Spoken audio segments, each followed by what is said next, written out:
Netflix shotgun blasts new shows at your eyeballs every weekend, so it can be hard to know what to actually pick out.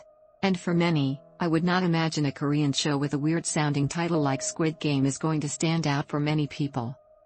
I have been working my way through this show over the course of the weekend, and this is one of the most bizarre, fascinating Netflix projects I've seen in quite a while, and if the title is confusing, maybe you'll be sold by the core concept. The idea of Squid Game is that a mysterious organization is recruiting a number of down-on-their-luck Koreans who are in tremendous amounts of debt to compete in a giant series of games that will reward them with millions of dollars, billions of won, if they make it to the end. This isn't some sort of fighting competition, necessarily. Rather, the games being played are all children's games, things that most Korean children played in their youth. Some are games Americans might recognize, red light, green light, others are going to be more Korea-specific.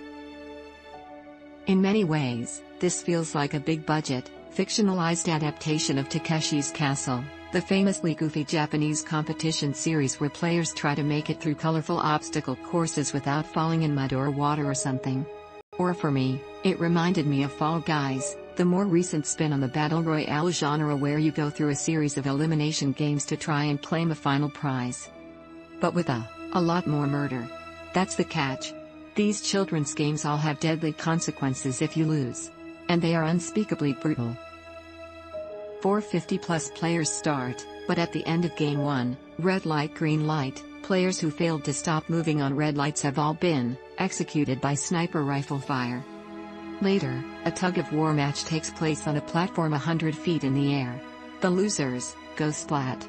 All of this is enforced by a mysterious, shadow organization wearing PlayStation button masks and serving one larger leader running the entire game.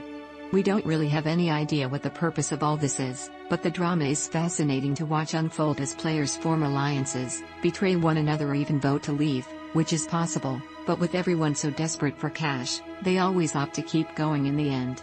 There's probably a metaphor here, something about the rich and powerful preying on the desperation of the poor, but fundamentally it makes for a gripping, 9-episode production, and in some ways it reminds me of the first time I watched Kinji Fukasaku's Battle Royale, in terms of how out there it.